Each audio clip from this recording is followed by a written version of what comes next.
le suspense a enfin pris fin. À seulement 27 jours du coup d'envoi de la plus grande compétition planétaire, le sélectionneur de la Côte d'Ivoire, Emers Faé, a tranché. Ce vendredi 15 mai 2026, le technicien ivoirien a communiqué sa liste officielle des 26 joueurs sélectionnés, accompagné de 5 réservistes, pour la Coupe du Monde 2026 qui se déroulera aux États-Unis, au Mexique et au Canada du 11 juin au 19 juillet. Entre continuité de la CAN, paris tactiques audacieux et surprises de dernière minute, les choix du patron des éléphants dessinent une armée prête à conquérir le monde. C'est une nation tout entière, encore sur le toit de l'Afrique après le sacre de 2023, qui retient son souffle et analyse ce groupe destiné à porter haut les couleurs orange, blanc et vert. Les gardiens, la continuité et la sécurité avant tout. Au poste de dernier rempart, Emers Faé a choisi de miser sur la stabilité et la confiance. Sans surprise, Yaya Fofana s'impose naturellement comme le numéro 1 incontesté de cette équipe. Fort de sa progression constante et de son autorité retrouvée dans la surface, il incarne la sérénité de la nouvelle garde ivoirienne. Pour épauler le titulaire,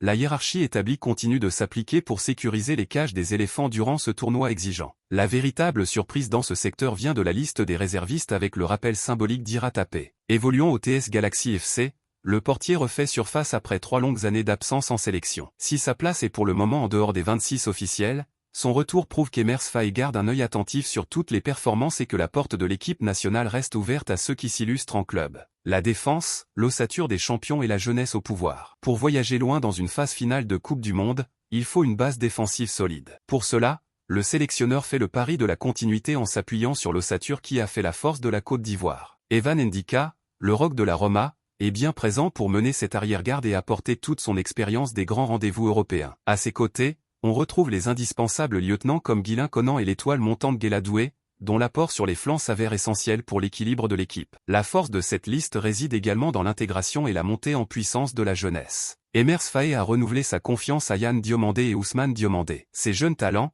qui bousculent la hiérarchie, apportent une saine concurrence et une énergie nouvelle. Le sélectionneur réalise ici un mélange parfait entre la maturité des cadres et la fougue de ces pépites promises à un grand avenir, offrant de multiples options tactiques pour contrer les meilleures attaques du globe. Le milieu, le cœur du jeu et l'impact physique. C'est au milieu de terrain que se gagnent les batailles face aux grandes nations. Pour ce mondial, la Côte d'Ivoire aligne un entrejeu terrifiant, alliant impact physique, rigueur tactique et justesse technique. L'indéboulonnable Franck Kessié, affectueusement surnommé le président, répond présent pour guider le collectif. À ses côtés, Ibrahim Sangaré formera à nouveau ce duo d'impact capable de ratisser un nombre incalculable de ballons et de dicter le tempo du match. La touche de fraîcheur et la vision à long terme de Faé se traduisent par la sélection de Christ, considéré comme l'une des attractions de la nouvelle génération. Sa présence confirme la volonté du staff technique d'injecter du sang neuf et de préparer l'avenir au milieu de terrain. Avec un tel réservoir, la Côte d'Ivoire dispose des armes nécessaires pour imposer son rythme et répéter les efforts de haute intensité sous les températures estivales de l'Amérique du Nord. L'attaque, le Kaili Wai et le retour en grâce de Nicolas Pepe. Le secteur offensif de cette liste des 26 est un véritable festival de profils variés,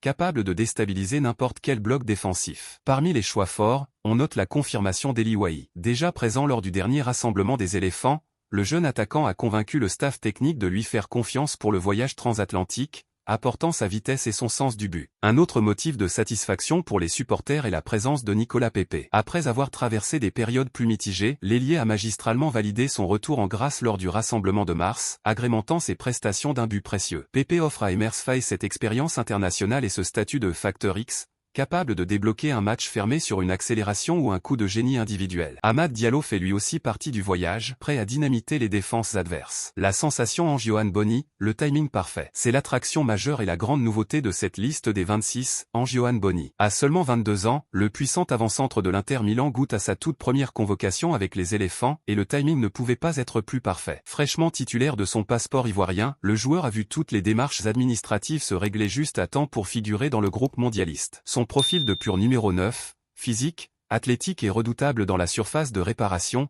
offre une solution tactique totalement différente à Emers Faé. Son éclosion au plus haut niveau européen avec l'Inter Milan et son intégration immédiate ajoutent un poids considérable à l'attaque ivoirienne, faisant de lui l'un des joueurs les plus attendus par le public ivoirien pour ce tournoi. Le cas Sébastien Haller, le choix de la précaution médicale. C'est le véritable coup de tonnerre de cette annonce. Sébastien Haller ne fait pas partie des 26 joueurs inscrits sur la liste principale, il est assigné au statut de réserviste. L'avant-centre de 31 ans, héros de la CAN 2023 à domicile et attaquant vedette de la sélection, avait pourtant multiplié multiplié les appels de phare ces derniers jours envers Emers Faé pour signifier son envie de disputer ce mondial. La tendance générale penchait d'ailleurs pour un retour imminent, surtout après une rencontre amicale entre les deux hommes à Utrecht. Cependant, Emers Faé a choisi de faire primer la raison d'état et la condition athlétique. Le fait de placer à l'heure dans la réserve suggère une immense prise de précaution de la part du sélectionneur vis-à-vis de la forme physique actuelle du joueur, qui a été perturbé par les blessures ces derniers mois. En tant que réserviste, alors reste à la disposition du groupe et pourra suppléer un attaquant en cas de blessure avant le début officiel de la compétition,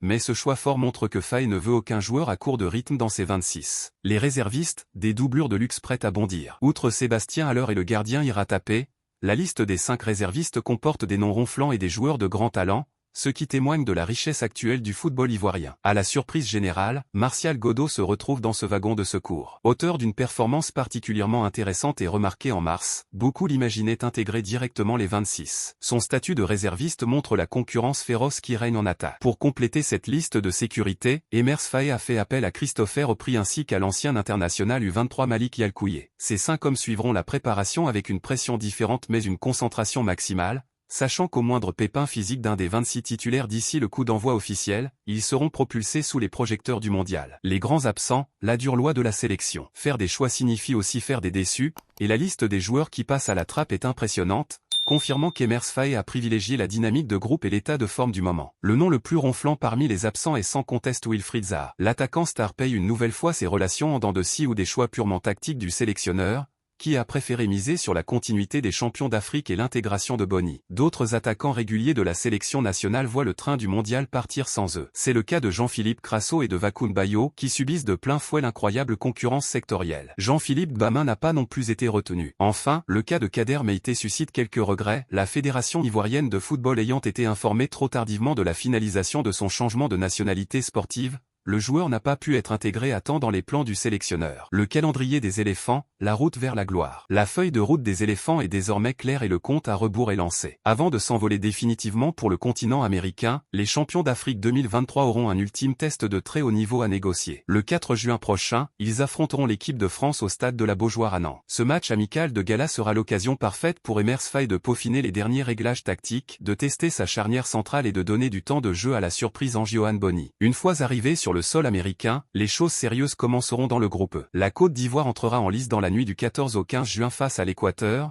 un match crucial qui se jouera à Philadelphie, aux États-Unis. Les éléphants prendront ensuite la direction du Canada pour y défier l'épouvantail du groupe, l'Allemagne, le 20 juin à Toronto, dans un choc qui s'annonce d'ores et déjà dantesque. Enfin, ils retourneront à Philadelphie le 25 juin pour clore leur phase de poule face à Curaçao, avec l'objectif d'empocher la qualification pour les 8e de finale. Conclusion. La liste d'Emers Faé pour cette Coupe du Monde 2026 est un message fort envoyé au reste du monde. La Côte d'Ivoire ne vient pas pour faire de la figuration, elle vient assumer son statut de reine d'Afrique. En écartant des noms historiques au profit de joueurs en pleine possession de leurs moyens physiques, et en arrachant la pépite en Johan Bony au nez et à la barbe de l'Europe, le sélectionneur a construit un groupe équilibré, moderne et redoutable. Le choix courageux de placer Sébastien Haller en réserve montre qu'aucune individualité ne passera avant l'intérêt du collectif. Le rendez-vous est pris le 4 juin à Nantes pour le premier grand test, avant que les 26 éléphants ne se lancent à la conquête de l'Amérique pour écrire la plus belle page de l'histoire du football ivoirien.